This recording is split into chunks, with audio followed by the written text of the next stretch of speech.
तो एक दिन भोले बाबा कैलाश पर्वत पर अचानक उनकी समाधि टूटी। भोले बाबा की अचानक समाधि टूटी तो उनको याद आया कि भगवान का अवतार हो चुका बाल रूप में, लेकिन अभी तक सबने दर्शन कर लिया, मैंने दर्शन नहीं किया। और भोले बाबा का ये नियम है, जितने भी अवतार हुए भोले बाबा ने सबका दर्शन किया, अभी तक कृष्ण का दर्शन नहीं हुआ। इसलिए आज कैलाश से भोले बाबा ने तय कर लिया कि आज मैं भगवान का दर्शन करने जाऊंगा गोकुल में।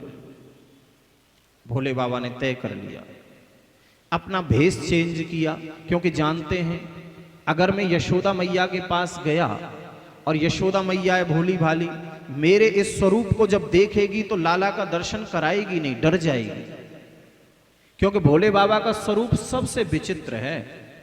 भोले बाबा का स्वरूप देखा है तुमने? नहीं देखा? मैं बताता हूं कैसा है, सुनो। टीवी में भी नहीं देखा तो फिर मना क्यों कर रहे हो? हाँ? बोलो जय श्री कृष्ण। एक जगह में कहीं कथा कर रहा था तो मुझसे कोई कह रहा था, महाराज जी आपने रावण को देखा? कोई बालक था, वो कह रहा था, महाराज जी आपने रावण को देखा कभी? मैंने कहा हाँ देखा। हैं तुमने रावण को देखा? मैं हाँ। बोले कहां देखा? मैंने कहा टीवी में। और कहां देखेंगे उसको? और कहीं देख सकते हैं क्या? तो भोले बाबा का स्वरूप बड़ा विचित्र है। कहते हैं कि भोले बाबा ऊपर से आरंभ करो, मस्तक पर चंद्रमा जी हैं, मस्तक पर चंद्रमा विराजमान है और जटाओं में गंगा विराजमान है, गंगा जी। मस्तक पर चंद्रमा जी विराजमान है और जटाओं में गंगा जी विराजमान है। अब नीचे उतरोगे तो कानों में क्या पहनते हैं भोले बाबा? क्या पहनते हैं बताओ? हम लोग कुंडल पहनते हैं ना, आप लोग कुंडल। भोले बाबा भी कुंडल पहनते हैं, लेकिन कोई सोने के नहीं। काय के पहनते हैं? बोले कानों में बिच्छुओं के कुंडल पहनते हैं। बिच्छू जानते हो ना? हाँ, इधर भी बिच्छू और इधर भी बिच्छू। अब आ जाओ, नाक पे नथनी भी पहनते हैं भोले बाबा, नथनी भी पहनते हैं। लेकिन किस चीज की नथनी पहनते हैं बताओ? भोले बाबा नथनी पहनते हैं, एक जीव होता है, जंतु होता है, उसको बोलते हैं कातर है। आपने शायद नहीं देखी होगी, लेकिन उसकी विशेषता है, एक बार चिपट गई ना फिर वो छूटती नहीं है, मर के ही छूटती है। एक बार अगर चिपक गई, या फिर उसको जब कोई मीठा डालोगे, कोई बूरा चीनी कुछ मीठा डालोगे तब छूटती है। उसकी भोले बाबा नथनी पहनते हैं। अब आ जाओ गले पे। गले में कोई हार पहनता है? लेकिन वो भी हार पहनते हैं, लेकिन काय का हार पहनते हैं? सर्प का, सांप का। छोटा सा ऐसे नाग लपेट रखा है। यानी सीधी सीधी एक बात है, जिससे संसार डरता है, ध्यान रखना, जिससे संसार हम लोग दूर भागते हैं, जिसको दुनिया वाले ठुकरा देते हैं, उसको भोले बाबा अपना लेते हैं। बस इतना फर्क है।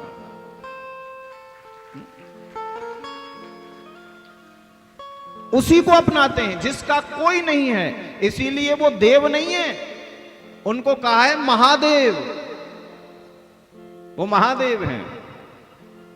तो गले में सर्पों की माला और वक्ष स्थल पर हम लोग जो जनेऊ धारण करते हैं ना, वो भी जनेऊ धारण करते हैं भोले बाबा, लेकिन कोई धागे वागे का नहीं, पूरे बहुत लंबा सांप है और उसको होगा घोड़ा पछाड़, और उसको ऐसे जनेऊ के रूप में धारण करते हैं, नीचे से ऊपर तक वक्ष स्थल पर।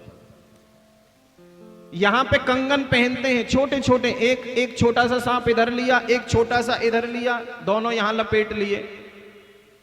हाँ, और उसके बाद कटी में बाघंबर पहने हैं। पूरे शरीर पर हम लोग नहीं वो क्या लगाते हैं, वो पाउडर वाउडर जो लगता होगा, लेकिन वो तो बभूत लगाते हैं, शमशान की रात बभूत। अंग बभूत रमावे बाबा, बाघंबर कट में सोहे। और पैरों में फिर पायल भी पहनते हैं, जैसे हाथों में सांपों का कंगन, वैसे ही पांवों में पायल सांपों की। एक हाथ में डमरू है, एक हाथ में त्रिशूल है। ऐसा विचित्र स्वरूप भोले बाबा का, जिसको सारी दुनिया ठुकरा देती है उसको भोले बाबा अपनाते हैं। और इसका उदाहरण क्या है? प्रत्यक्ष। बोले जब जीव मर जाता है, मरने के बाद कहां जाता है? शमशान में। और भोले बाबा का वास कहां है? शमशान में। और भोले बाबा के पास जब जीव मरने के बाद चला जाता है तो भोले बाबा कहते हैं, बहुत दुख पा लिया तूने, अब तू मेरे पास रहे, बिना टेंशन की नींद पूरी कर, अब तुझे कोई कुछ कहने वाला नहीं है, चकाचक सो, अब तू मेरे पास है, अब तुझे चिंता करने की जरूरत नहीं है। यह है भोले बाबा। अब भोले बाबा ने अपना स्वरूप चेंज किया कि यशोदा के पास जाऊंगा, मैं भगवान का दर्शन करूंगा। अगर इसी भेष से मैं गया तो मैया यशोदा कभी दर्शन कराएगी नहीं।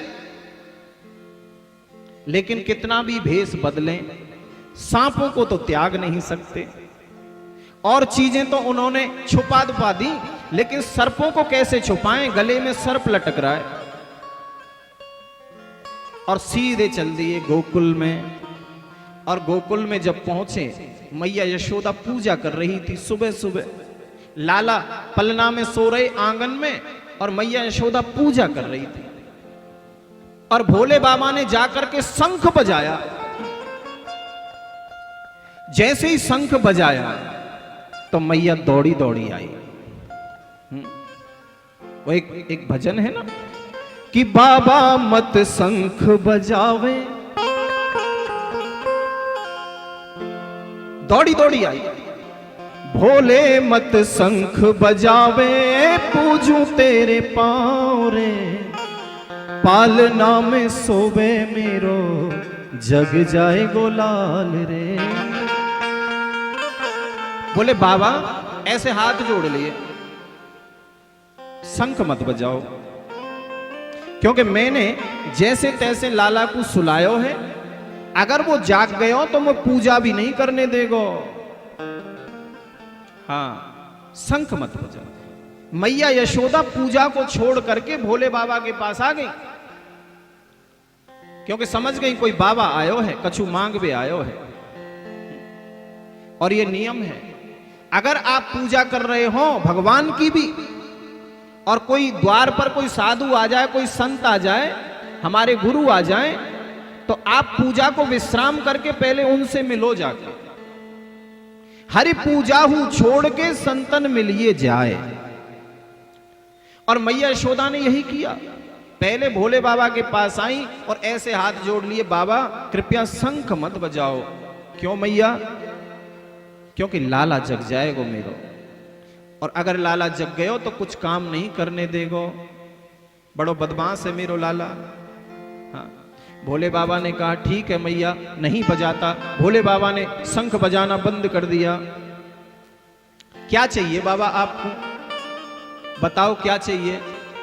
भोले बाबा ने कहा मैया चाहिए कुछ नहीं, बस हमें आपके लाला को दर्शन करना है। आपके लाला को दर्शन करना है, और कछु नहीं चाहिए। जैसे ही लाला के दर्शन की बात मैया यशोदा ने सुनी तो नीचे से ऊपर तक देखने लगी। हाँ, नीचे से ऊपर तक देखने लगी। और जैसे ही गले में सर्प पड़े देखे हैं, तो मैया यशोदा कांप गई। मैया बोली बाबा क्षमा करना, लाला के दर्शन तो तोकू मैं नहीं करा सकूं। क्यों नहीं करा सकूं? बोले बाबा मेरो लाला इतनो छोटो सो है, जब चित्र में तस्वीर में भी सांप देख ले ना तो डर जाए। तेरे तो सच्चे मुच्चे के सांप गले में पड़े हैं, मैं क्यों दर्शन कराऊंगी? हाँ, और कछु चाहिए तो बताओ। भोले बाबा ने कहा मैया तुम तो वास्तव में बड़ी भोली हो। जिसको तुम अपना बेटा कह रही हो कि इन सांपों को देख के डर जाएगा, सच में तो मैया आप जानती नहीं हो वो है क्या।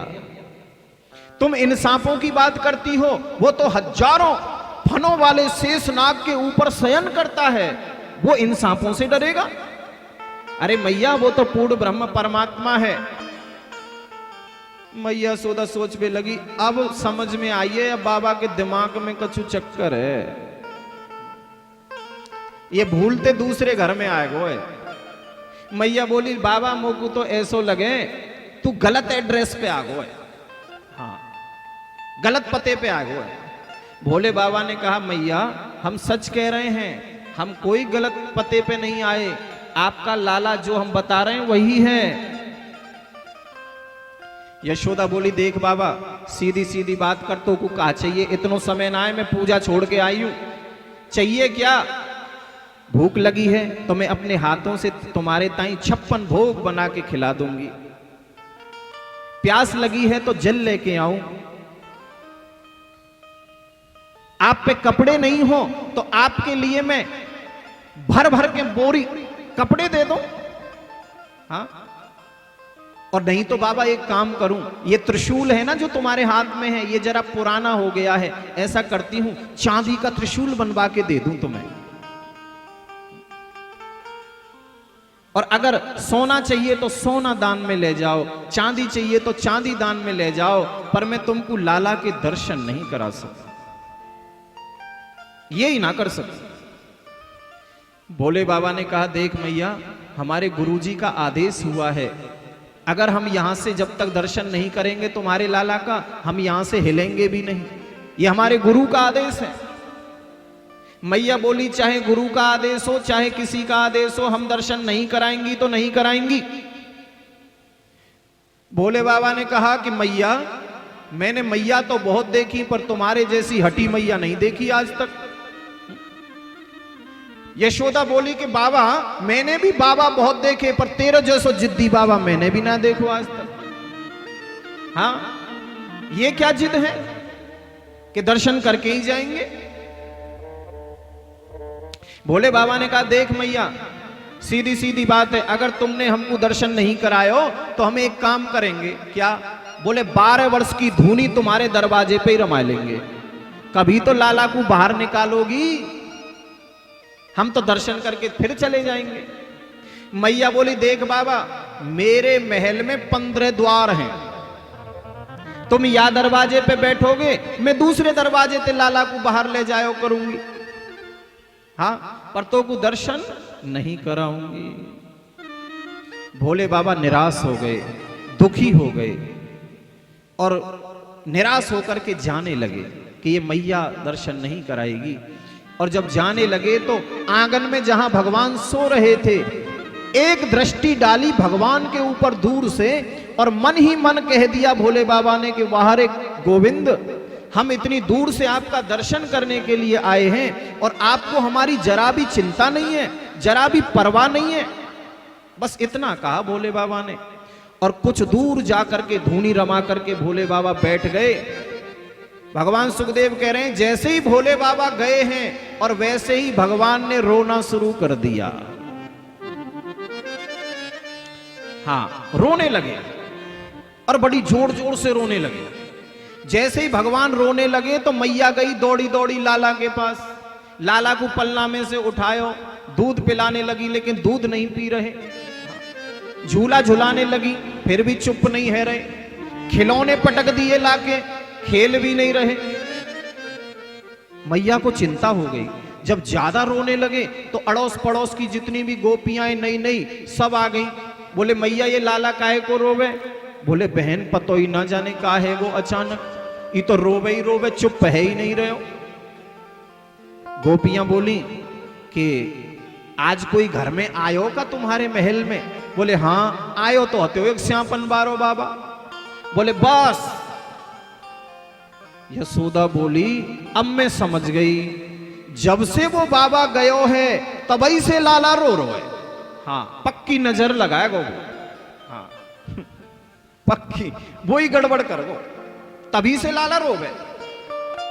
मैया यशोदा गोपियों से बोली, गोपियों ने जाओ अभी तो यहीं पहुंचे होगो, ज्यादा दूर नहीं गए होगो, तुम बाकू मनाए के लाओ, बुई चुप करेगो बस। अब तो गोपियां गईं दौड़ी दौड़ी, अब भोले बाबा धूनी रमाए के बैठे इंतजार कर रहे। हाँ वहां एक आंख खोल के देख ले कोई आ रहे हो कि ना आ रहे हो। हाँ अब जैसे ही भोले बाबा ने एक आंख खोल के देखी तो गोपियों के झुंड आ रहे। हाँ भोले बाबा ने सोची अब तो नेक नेक काम बने। हाँ अब जैसे ही गोपियां पहुंची और भोले बाबा से हाथ जोड़ करके निवेदन करने लगी कि बाबा आपको यशोदा ने याद कियो है, आपको यशोदा मैया ने याद कियो है। भोले बाबा ने कहा कि उनसे कह देना हमारे पास में टाइम नहीं है, उनसे कह देना हमारे पास समय नहीं है उनसे मिलने का। गोपियां बोली नहीं बाबा आपको चलना ही पड़ेगा। क्यों? क्योंकि आप जब से आए हो उनका लाला चुप नहीं हो रहा, रो ही रो रहा है, आप उसको चुप करके आओ। हाँ भोले बाबा ने कहा चले तो चलेंगे लेकिन हमारी एक शर्त है। क्या शर्त है?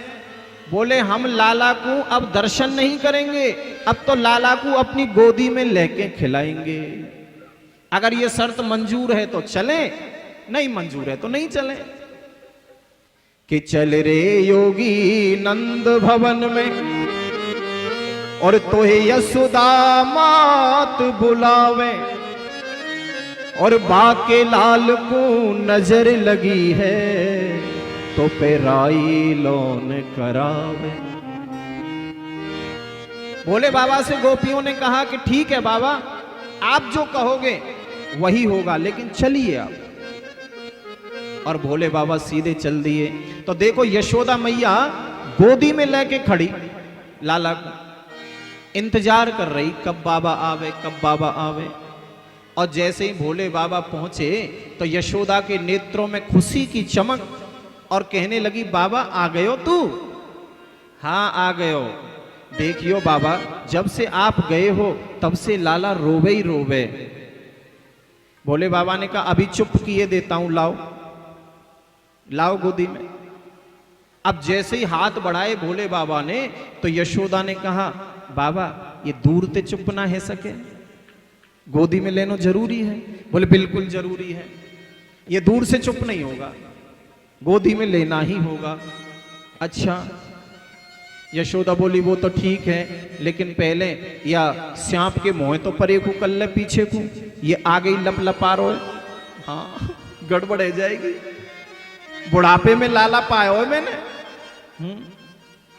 भोले बाबा ने कहा मैया तुम बिल्कुल चिंता मत करो, ये पालतू है मेरा, खाएगा नहीं।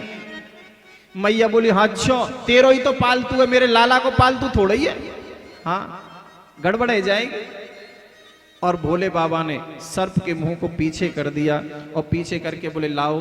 और जैसे ही भगवान को गोदी में दिया, भगवान गोदी में आते ही भोले बाबा की में और जोर जोर से खिलखिला करके हंस गए,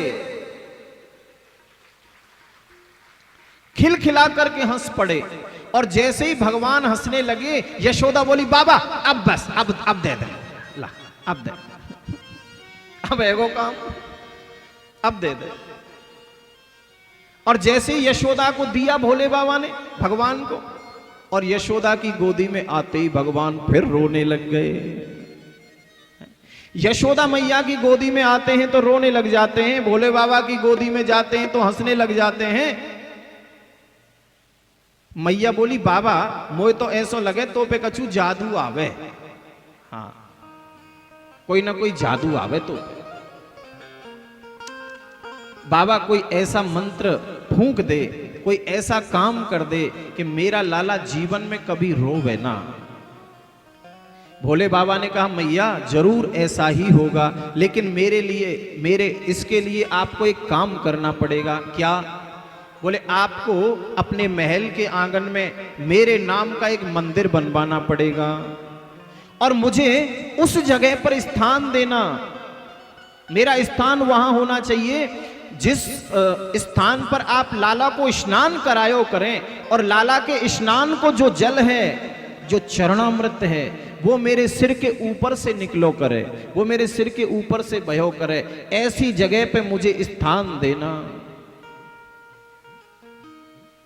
और देखो यशोदा मैया ने भगवान भोले बाबा का नंदीश्वर महादेव के नाम से एक मंदिर बनवाया और वही स्थान दिया और प्रार्थना की कि रह रे योगी नंद भवन में और ब्रज में बासों कीजे, और जब जब मेरो लाला रोवे और तब तब दर्शन दीजे। हाँ, मंदिर बनवाया और नंदीश्वर महादेव के नाम से। और आज भोले बाबा भगवान को खूब खिला करके, खूब दर्शन करके और वहां से निकल गए कैलाश की ओर।